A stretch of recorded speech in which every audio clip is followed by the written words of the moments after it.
Welcome to Showdown. I'm Mark Kaysen. It's Monday, and that's July 8th. And everything is happening. Everything. But honestly, everything at this point is not that much. It feels like it's a lot. People are asking questions. People are demanding answers. People are thinking about who will be the nominee of the Democratic Party, when we all thought that that would be Joe Biden, and now this is completely up in the air. Leaders in the Democratic Party are raising this question. A lot of people are. The voters in the United States, in the latest poll, give or take, it doesn't really matter. Just overall, about 75% say that Joe Biden should not be the nominee for the Democratic Party, that he's too old. Now, don't get too bent out of shape on this, because the number who believe that Donald Trump should not be the nominee for the Republicans is way up in the 60s. Because the American people at this point are saying, we don't want an old white man to be the nominee for either party. That is what has been said over and over in these polls. So, a little bit here, a little bit there. Joe Biden's in a little more trouble because he had that debate. But Donald Trump's in trouble too. The country does not want either one of them. They don't want Joe Biden to be the president if he's in serious mental decline. And they don't want Donald Trump to bring his insane, I don't even know which one to use. I mean, it's psychopathology is one. He's a maniac. They don't want that. They don't want any of this mess. They don't want craziness. So they don't want Donald. But they don't want Joe Biden either. They want both of the old men to get out of the picture. And here's the thing. It's possible that neither one will get out of the picture. Although I would have to say there's a better chance that Joe Biden will leave and that Kamala Harris would be the nominee for the Democratic Party. That's more likely. That's what I still think we're headed for. But there have been some things that have intervened in the last several days that raise the question about whether Joe Biden might just stay in anyway. For example, this morning, for 20 minutes plus, Joe Biden took questions on Morning Joe from Mika and Joe Scarborough. The questions were tough, and Joe Biden was strong. He answered. Okay, well, I opened this up, so let's take a phone call, but I may have to be vicious here. We'll see. Okay. Go ahead. You're interrupting me, but that's all right. Go ahead. I'm going to allow it. What's your complaint? Well, you said, who is it that's going to, that wants both of them to get out, both the old men to get out of the way? Wait a second. Do you have wax in your ears? Answer the question. Well, I've already answered it, but I'll say it again. No, you haven't answered it. You said it, and I want. Yeah. The American people. You know who they are? Okay, so that's in general American people. Okay, you're wrong. Here's what the case is. Okay. A lot of Democrats want Biden to get out of the way. That's becoming more and more so the case. And MAGA Republicans are there for the long haul with Trump. Okay. They don't want anyone else in there because they think he's going to make America great again. I don't know why you don't understand. Okay. Well, I'm going to explain it to you, and hopefully you get the wax out of your ears. There are polls that say that 75% of the people want Joe Biden out, and somewhere in the mid 60s want Donald Trump out. That's baloney. Okay, so you're talking about wait. That's baloney. Then Joe Biden can say that's baloney, which he is saying. Joe Biden can say anything he wants. So can Trump. Well, who are you? But I'm telling you, you don't know anything. Yes, I do. Go ahead. I know that you're saying American. You can't even say that nowadays. You can say the Democrats want this, the MAGA Republicans want this. And I'm telling you, the Democrats have moved. They've moved. They're moving on from the old man. But MAGA Republicans are not. His base is not budging. They don't care anything about what could be wrong with him. So let me help you. Let me help you. Let me help you. I know you didn't go to college, so I want to help you. I did. Okay. Yeah, I know, for a day. Okay. So here's the deal. I haven't been there for a lifetime. Okay. There's something I could say about that. That's right. Okay. So the number of people total, which includes the independents. Don't include the Democrats. No, it includes everybody. No, don't though. Yes. No, yes. Don't tell the pollers. Don't tell the pollsters who to include. Yeah. They'll include who they want. You're nobody. They're everybody. Okay. So the pollsters say that 75% say Joe Biden's got to go, and somewhere in the mid 60s say that Donald Trump has to go. Okay, so a large percentage of that 60% is not MAGA Republicans. They're big. MAGA Republicans represent a small portion of the American people, probably about 35 to 38%. That's it. And what's the rest That's of it. that 60%? Those MAGA, who's the rest? Yeah. Those MAGA sickos are a small, tiny piece of this country. They may be bigger than you think, but okay. What's the other percent of that? What is the other percent? That's 60%. What is that? It's all everybody. All of it is everybody. No, it's all the voters. Look, here's the problem too, Les. Here's what you're undoubtedly missing. And I was going to talk about this anyway. So this will help. You know, there was an election in France that started last week, and the crazed right-wing lunatics were winning. For the first time since World War II, it looked like France was going to be run by neo-Nazis. Oh, but they didn't win? Correct. And the polls said they would. But the final vote occurred over this weekend, and the center left won dramatically and what was the guy's name that was in there kicked before? The neo-Nazis' butts.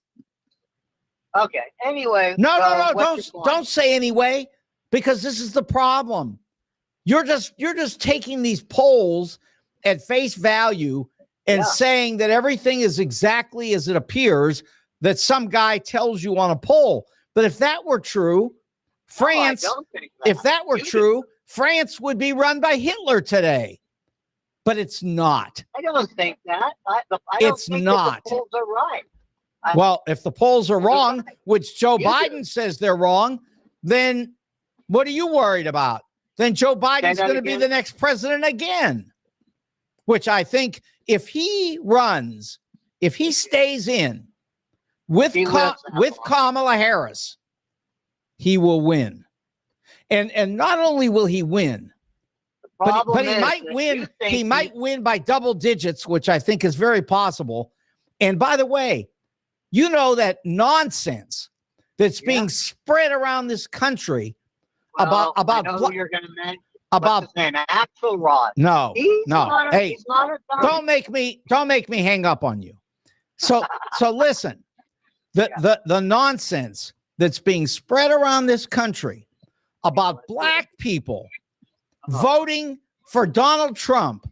I know that's nonsense. Let me tell you something. Over this last weekend, it was clear that the black population in churches everywhere has come out in giant numbers in huge support of Joe Biden.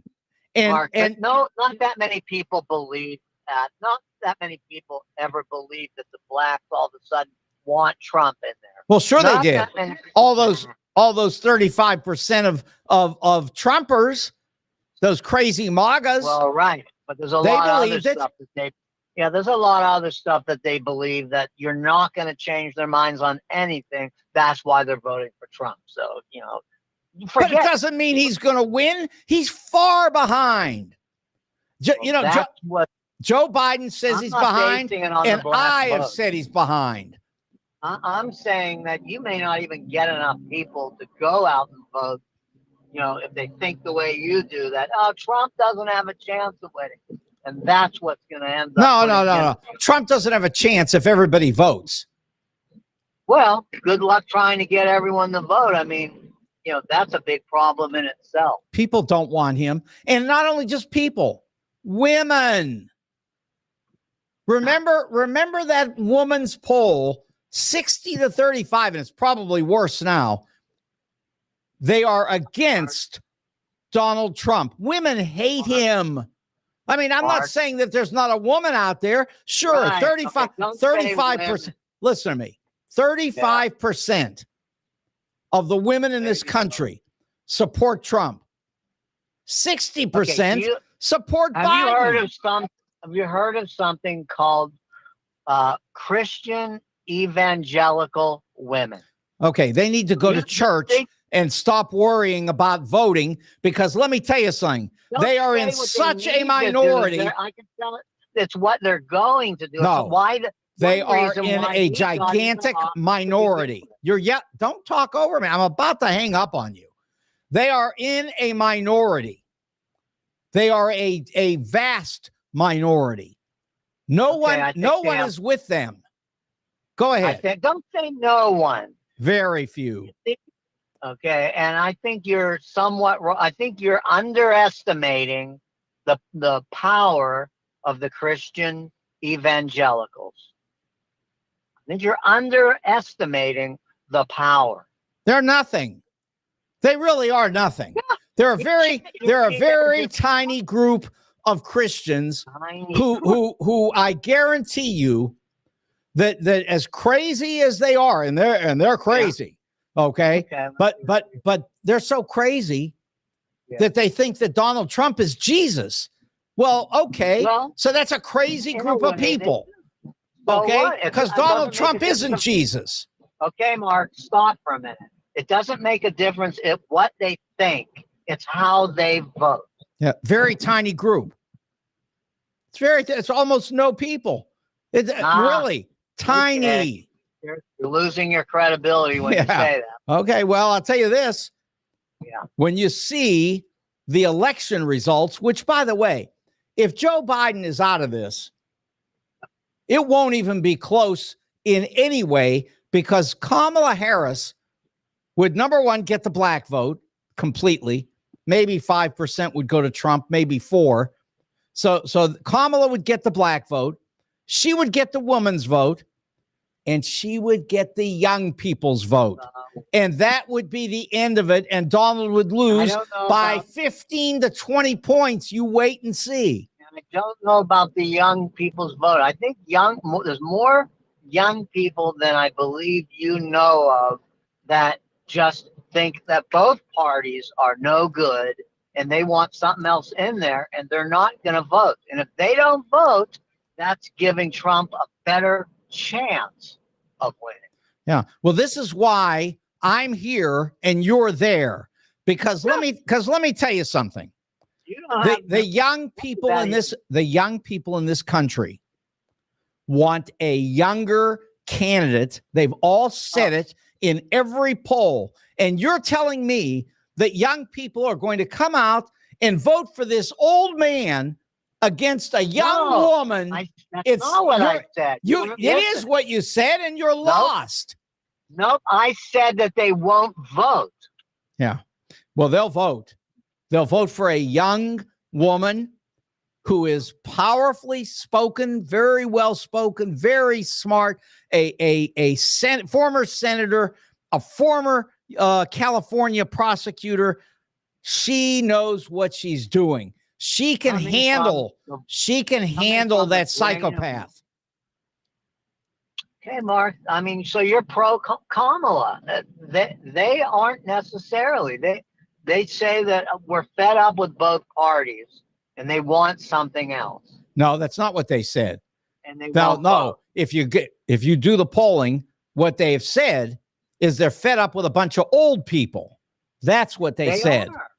They are, but that's the choice they have right now. As far as I'm concerned, if they have the choice between the two old people, I would be telling them you better vote for the one that may not make it through another 4 years. Probably would. Well, you're still not listening. Going to destroy the country. Okay, but I'm not saying he's going to be in there. Well, we're gonna have a family intervention. We're gonna get the wax out of your ears, because I can tell you right now that you're not even listening to what's been said here, because what's been said is that young people want a young candidate and they are not going to vote for Donald Trump if they've got somebody young. If they've got a young woman, this election is over.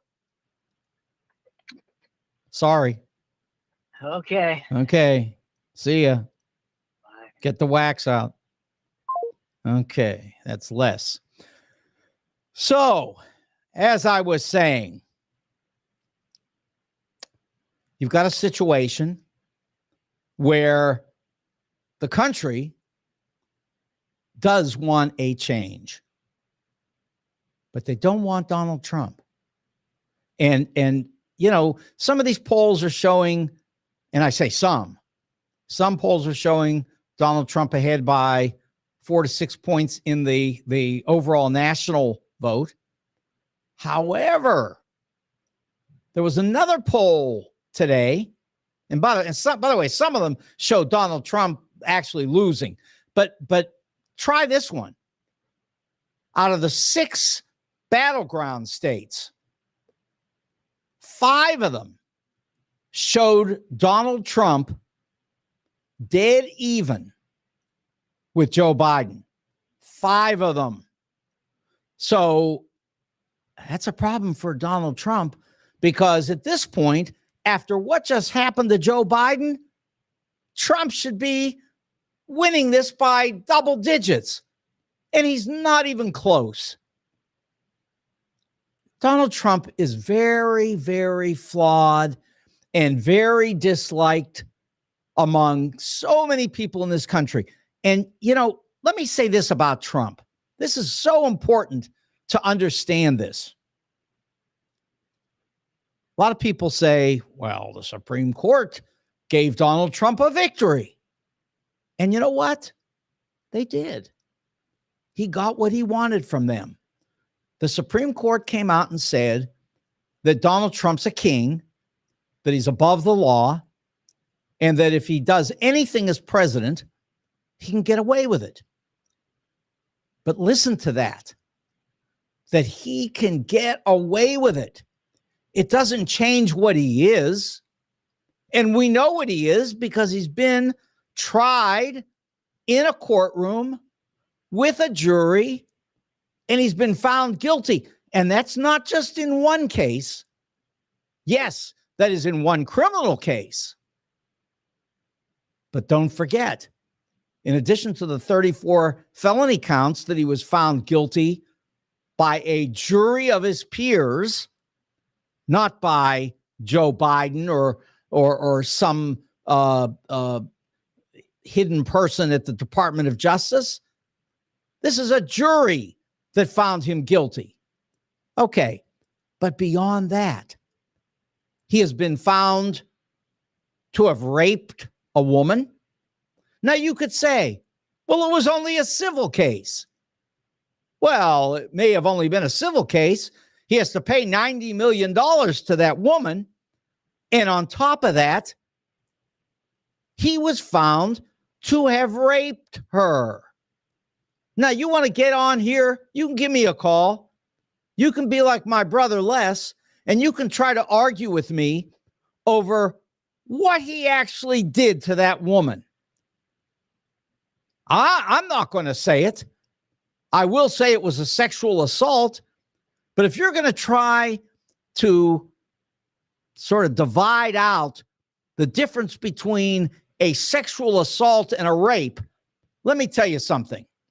You're going to lose, because what he did is so illegal and immoral that nobody in the history of the United States would have even remotely been considered as a possible candidate if they had been found to have raped a woman. Nobody.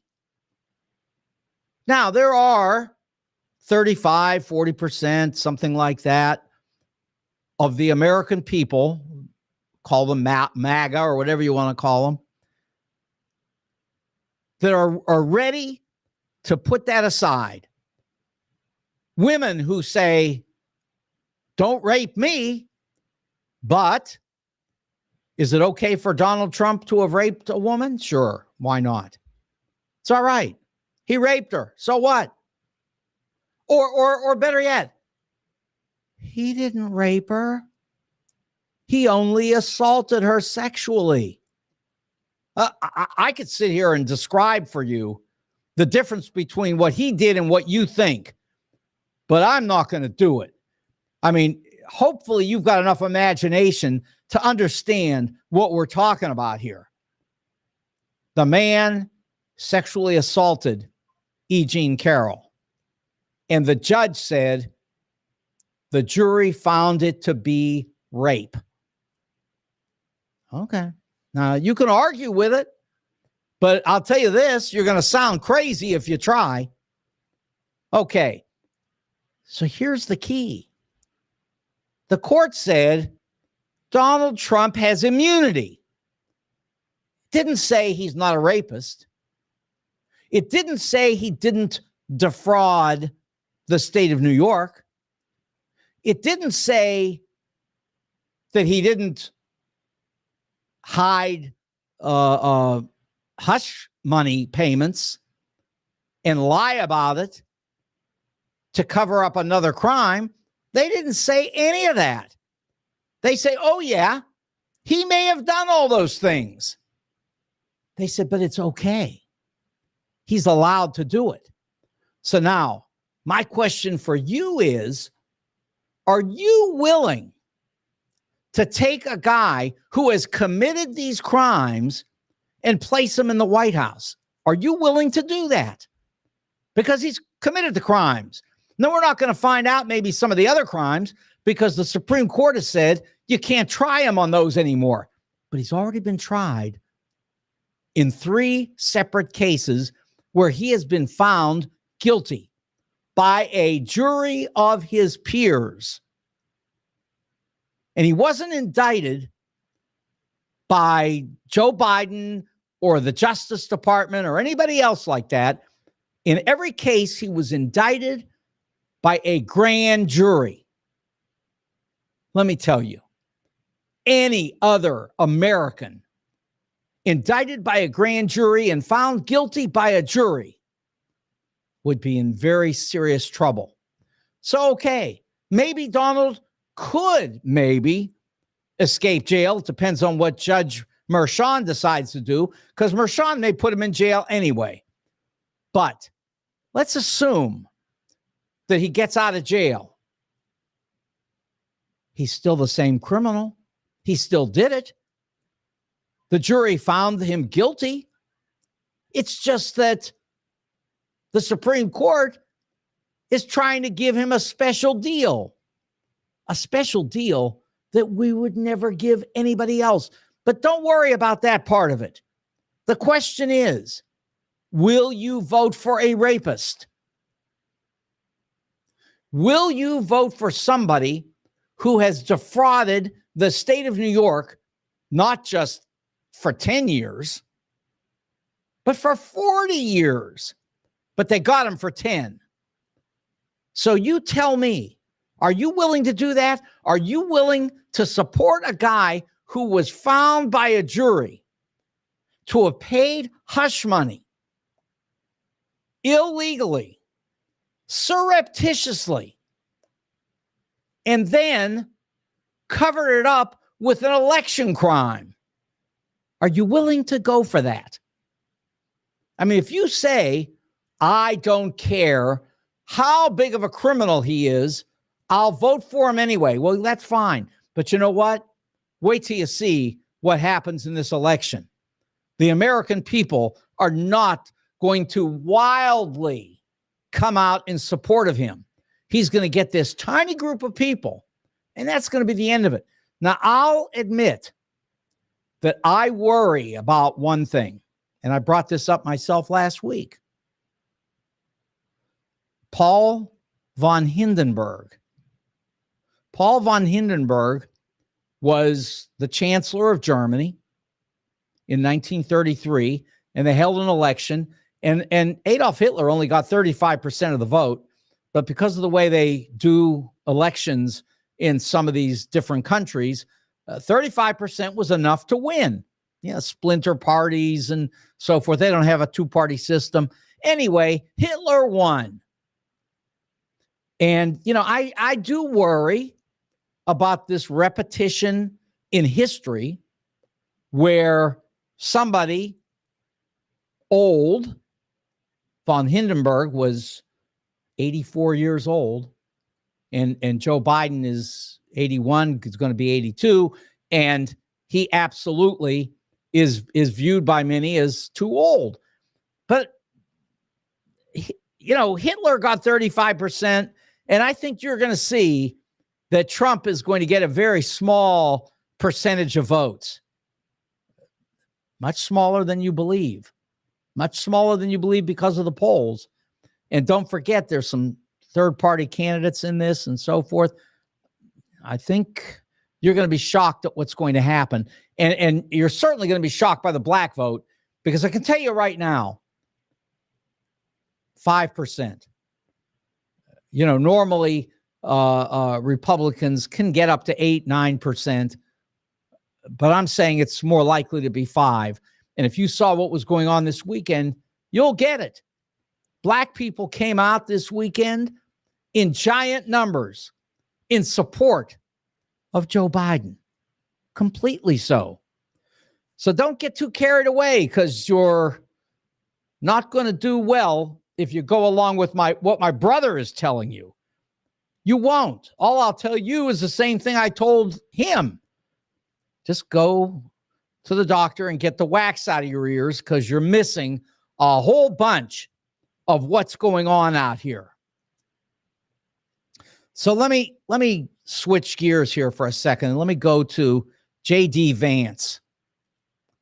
J.D. Vance was on Meet the Press over the weekend, Sunday morning, and Vance said some things that were pretty ridiculous, and truly, Kristen Welker did a great job of holding his feet to the fire, but she just left out one thing. And let me tell you what the discussion was. Essentially, she was asking, if the election is won by Joe Biden, will you agree that you lost? Pretty simple answer. I mean, if the question is, you lost the election, Will you admit that you lost? And he couldn't say, yes, I would admit it. No, he couldn't say it. He said the same thing that Donald Trump keeps saying over and over and over, which is, if it's a free and fair election, then I will agree. But here's the problem. And this is the one thing that Kristen Welker did not ask him. And I kept thinking to myself, ask him the question. But she didn't do it. And the question is, which election in the history of the United States was not a free and fair election? Which one? Just name one. Because if you name 2020, you're in trouble. Because that's nonsense. It's been proven to have been one of the most fair elections in the history of the United States. But he wouldn't say any of that. He wasn't asked specifically about which election wasn't fair. And you know, I think he would have been lost if she had asked that question. I mean, he wasn't going to say 1960. I'm not saying he doesn't know about 1960, but he wouldn't have said it. The only one he would have said is 2020. And honestly, she didn't ask the question, and he wasn't offering any answers. And that was the end of the story, because he will not commit to walking away if you win, if you lose. He wouldn't commit to it. Nor will Trump, nor will any of his other people, because if they commit to accepting a loss, then Trump will not allow them to even be considered for the vice presidency. But here's something that maybe you did watch this weekend, or if you didn't, you should have, and you can still go back and find it.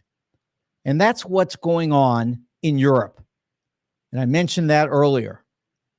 In Europe, two things happen. First, the election that was supposed to be won by the right-wing neo-Nazis in France, well, it turned out they didn't win. Now, they sort of mucked up the system a little bit, and so it's unclear who's going to get to really govern in that country at the moment. But it won't be the right wing, that's for sure. Marie Le Pen and all these other crazed Hitlerites, they're out. This will not be a repeat of Vichy. That idea is over. It looked that way in the first round, but when it came to the second round, the left came roaring on and did exactly what the polls said would be impossible. They overwhelmed the neo-Nazis. That's the end of that story. Also, we know what happened in England, Great Britain. In Great Britain, who won? The left wing won by enormous numbers. So there's really nothing to say here, because what we know is that the left wing across the world, which is supposed to be in decline, has turned out not to be in such decline at all. Go to Poland. I've talked about Poland for the last 3 weeks or a month. You know, Poland did exactly what everybody thought was impossible as well. The left won. The right was trounced. So before you get this idea that we are headed to an inevitable rise of neo-Nazism in the United States, no, we're not. The unified Reich, which nobody wants to say anymore because Trump has said, I never said it. It didn't happen. Okay. Well, Trump always does that. He's a liar, which, you know, Joe Biden is saying it very clearly, and that's an important thing he's doing very smartly. And he is saying over and over again, Donald Trump is a liar, and he is. So we're going to talk about Donald Trump's biggest lie, at least one of his biggest recent lies, when we come back from getting you to one of the best restaurants for dinner that you're ever going to find. and that's Wenty's. And Wenty's is at 18,000 Chesterfield Airport Road. And let me assure you, they have wonderful wings. It's not my favorite, but it's everybody else's favorite. And let me tell you, that restaurant really is selling those wings, and people love them. And they're at Wenty's, like I say, 18,000 Chesterfield Airport Road. And you're going to love the food there. In addition, they've got smoked meats. They've got hamburgers, cheeseburgers, patty melts. They've got delicious pizza. They've got unbelievable baby back ribs. And let me say that when we left the studio on Friday, I say we had Felicia Hampton here with Ray Hartman. Felicia went on home, but Ray and I went to Wenty's and picked up those ribs. Ray said, I've got to have those ribs. And he said it when he was in the studio, and he actually followed through. We sat down with Ben for a little while, and I can tell you right now, Ray went home and enjoyed those ribs. He didn't get any onion rings. I would have, but he wasn't that hungry. But anyway, that's fine. The Wenty's is unbeatable.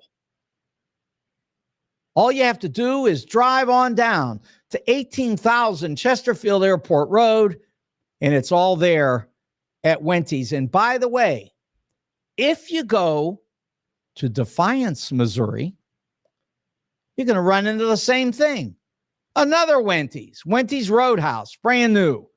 And I can tell you, same food, same great atmosphere, excellent restaurant, Wenty's. Now, if you're interested in jewelry, 4506 Hampton's the place to go. That's Jewels on Hampton. They've got cases and cases and cases of jewelry all throughout that store. And I can tell you they have everything. Every design, every kind of gem. It's all great. And it's all sitting there right now for you. And Al and AJ are waiting for you to come to them to get that great jewelry at Jewels on Hampton, 4506 Hampton. And they will design jewelry for you either the way you want it, or you can tell them and say, look, do it your way. And they'll do that too, because they're very creative, and you might want to give them a shot at that. But whatever it is, they've got it in terms of jewelry at Jewels on Hampton. They also have coins and jewelry that they buy and sell. So if you come there and you want to sell them some jewels or coins, they'll do that. They'll buy and sell with you either way at great prices. That's Jewels on Hampton. You'll love them. And by the way, they will fix your watch as well. Jewels on Hampton. Finally, men's clothing, great suits and ties and shirts and shoes. And that's at the St. Louis Suit Company in Clayton on the corner of Central and Forsyth. And you will love the great clothing that you can get there. Everybody is talking about the fact that the new thing is sport coats as opposed to suits. But it's hard to even discern the difference, because basically what's happened is everything is moved in the direction of sport coats. And that's okay with me, because I'm loving wearing my sport coats and my brand new jeans that I bought, nice ones, Levi's. But the point is, you can get all the great suit jackets and sport coats and suits and everything at the St. Louis Suit Company in Clayton. They've got overcoats, which are on sale It's 100 degrees outside, but you walk in there, you buy yourself an overcoat for very little money compared to what you're going to pay when it's 10 degrees out and you're desperate. So go in and take advantage of a good price on overcoats. And don't forget as well that if you're getting married or you're going to a wedding, you need wedding attire, St. Louis Suit Company is the place to go. They've been there for 29 years doing the same great job. And, you know, those ties are $5. And either one of two things. Either nobody believes me, or when they finally do believe me, they say, remind me where that place is because I need to get my hands on one. And again, you may not even want to wear a tie, but what a great gift for some friend of yours or some family person, anybody, because the ties are gorgeous. They just don't charge you a lot of money for them. That's all. St. Louis Suit Company in Clayton. Okay. So let's go to Donald Trump's greatest lie. It's really, this is a movie. It's so good. Yeah. Donald Trump's greatest lie. So here's where we're going to start. And I'm going to have you run it in 1 second, Joe. But first, let me just say, I've talked about Project 2025, and it's a horrible idea. And it's many ideas. It's over 900 pages. You can pull it up off of Google in a PDF file in about 3 minutes or less. And you don't even have to read it in one sitting, but you can sit down and read through it and find out all the horrible things that they want to do to the country. Wipe out the civil service. And I know there are people out here who think, oh, yeah, get rid of the civil service. It's a bunch of deep states. Now, look, you don't understand. We set up the civil service so that people would be rewarded for merit and not just put in a position because they were friends with somebody. We did this long ago under Andrew Jackson. This is not the time to throw out the civil service, but it is for Donald, because Donald figures that if he's the president, that he can put all these people in these positions, and then he can do anything to us, anything he wants, because the Supreme Court has already said he can do anything he wants. So how about the lie part?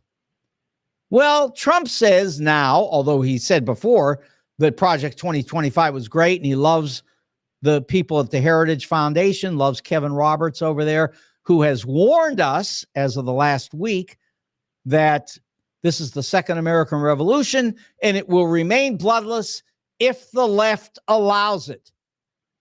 That's a threat. If you don't get that's a threat, then you need to get the wax out of your ears. However, I want you to see the lie. Suddenly, Donald Trump found out that people who are reading this report don't like it. And so Donald Trump has said what he said 1,000 times about people, about reports, about anything. He never heard of it before. But here's how you know it's a lie right on the face of it. He said, I've never heard of this before. I don't know who did it. I don't know anything about it. And by the way, I disagree with many of the points in that report. Wait a minute. If he's never heard of it, and he doesn't know anybody, and he doesn't know what's in the report, then how could he oppose any of the things that are in the report? And the answer is he's lying. He's lying to you. Okay, this is about 2.5 minutes. This is on Velshi this weekend on MSNBC. It's all about Project 2025. Go ahead, Joe. Thank you.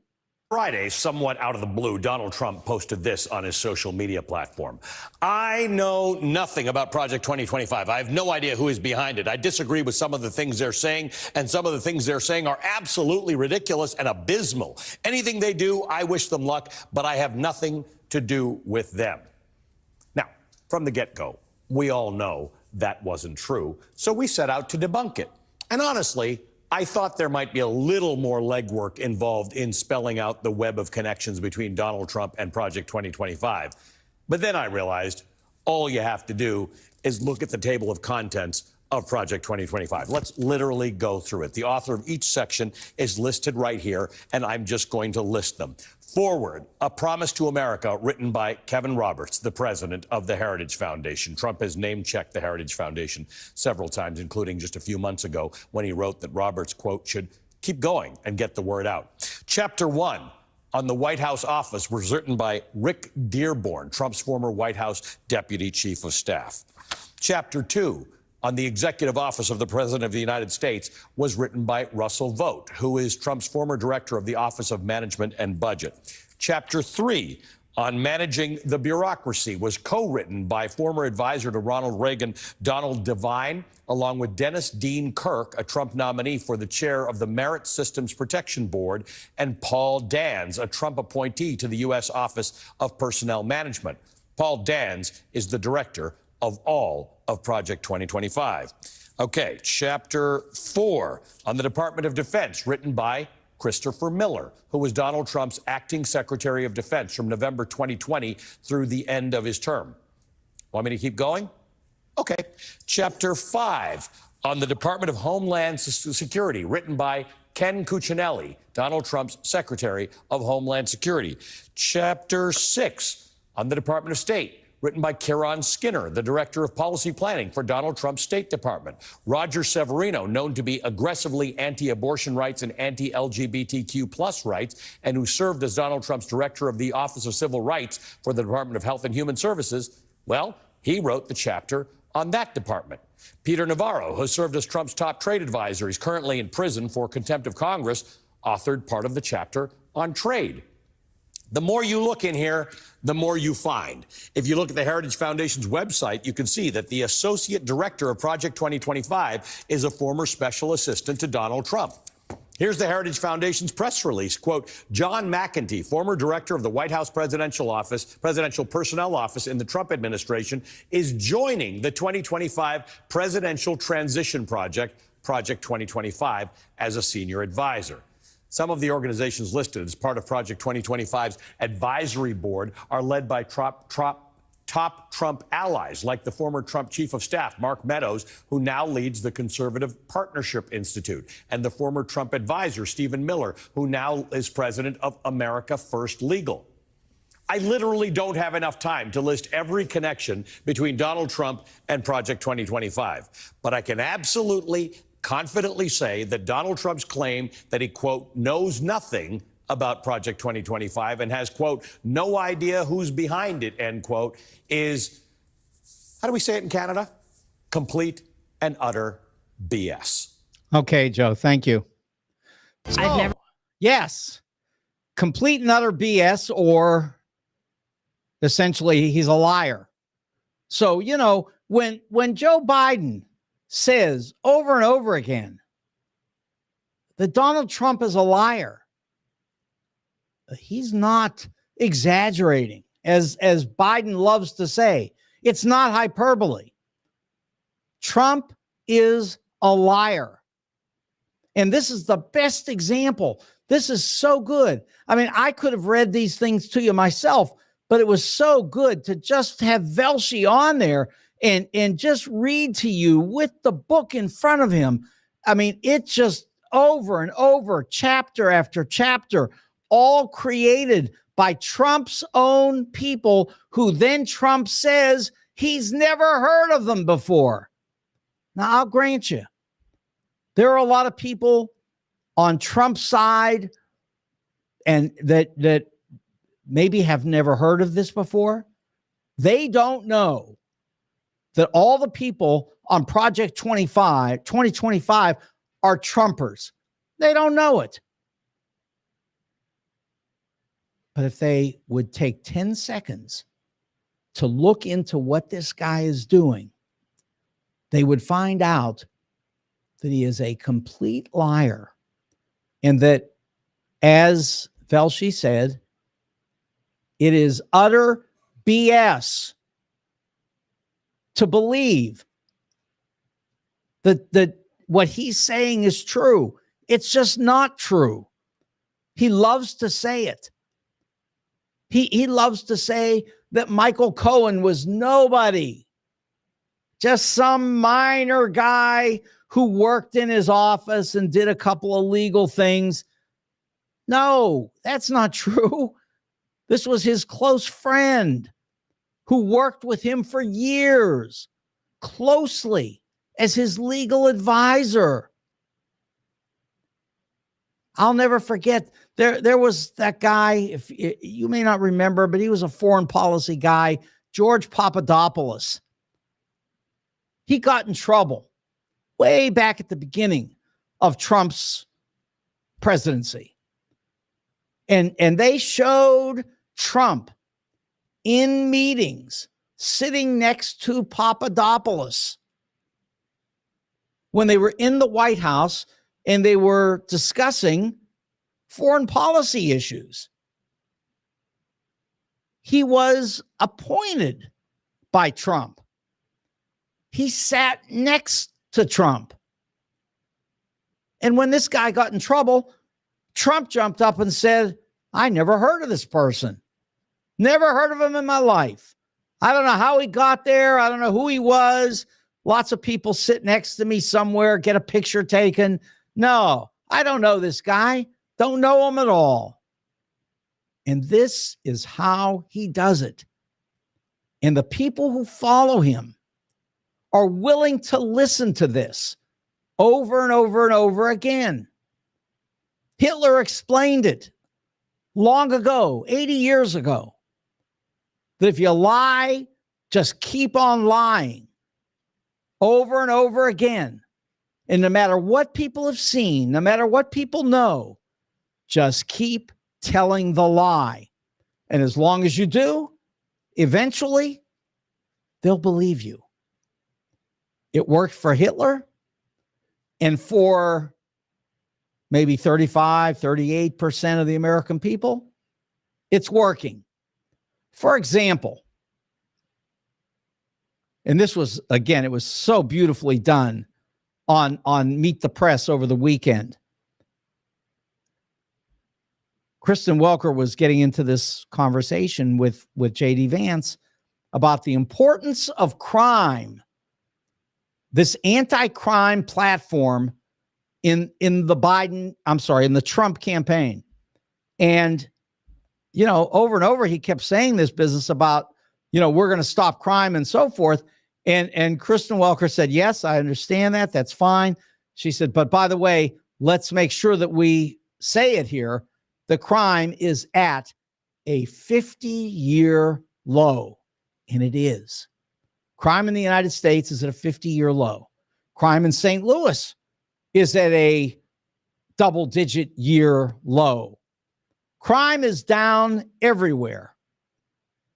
But it's true that 75% of the American people, in a recent poll done by Gallup, they said that crime is at a 50-year high.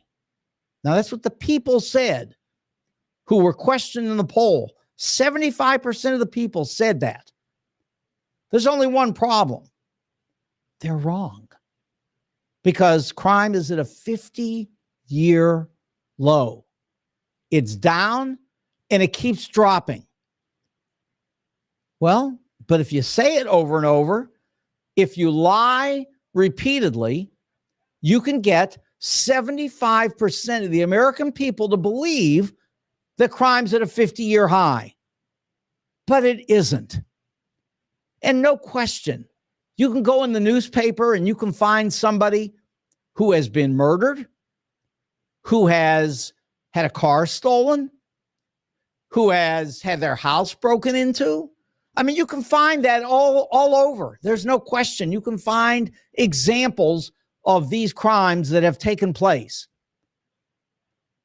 But if you go overall in the entire country, the level of crime continues to drop year after year after year. It's just a fact. But 75% of the people believe that it's the opposite. So you tell me, should we go by what the people believe or should we go by what's true? So you can do either. Now, if you're Donald Trump and you've got all these people who believe that crime is a problem, well, you might be able to get some votes by saying, I'm going to stop all these immigrants who come to the United States and commit crimes, which, again, I point to you. This is as clear as anybody can find it. It's on my website. You can go to talkstl.net. You can go to the page which says Reading Room, and you can scroll down and you will find an article on crime and immigrants in America.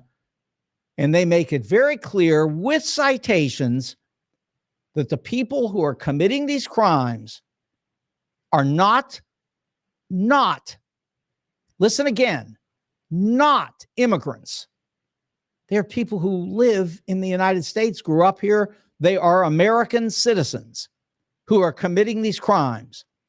The people who cross the border are committing crimes at rates far below what American citizens are doing. So while crime is dropping, and it is, the people who are committing this crime are the exact opposite people that Donald Trump claims they are. Trump claims it's all the immigrants are coming across. They're destroying America. They're poisoning the blood of this country. Adolf Hitler's language. And then, in a poll done by Gallup, the people by 75% say that, yes, crime is up to a 50-year high, but they're wrong. And they think that the immigrants are doing it, and they're wrong. Now, like I say, you can ignore the truth. You can walk around with wax in your ears. But the facts are the facts. Let me add another fact here that I left out last week. I really meant to do this. You know, Donald lost another $500 million last week. Not his worst week. I mean, you know, he's lost more. He's lost $2 billion, $2.5 billion. Last week, he only lost $500 million. Today, he got back $100 million. So out of $500 million that he lost last week, he got back $100 million today. That idiotic company of his, if you can call it a company, is currently selling around $30 a share. And as I've said before, headed for $1, I believe. We'll see how close we get by September, because September is when he gets to cash in, and I predict he'll cash in around $1 a share. And if it's 50 cents, you know, sue me. Okay. So that's pretty much everything except for one last one. I want to throw this in.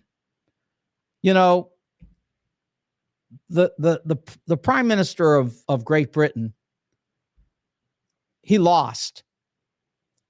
And his name is, get it right, Rishi Sunak. And he said this when he lost. He said, don't be sad. He said, this is the magic of democracy. The other side won, and I support them wholeheartedly because this is a democratic country and we believe in the magic of democracy. We don't even have to ask what was said over here. Okay, I'm going to get out of here. For the St. Louis Suit Company, Wenty's, and Jules on Hampton, I'm Mark Kaysen, and this is Showdown. Good night.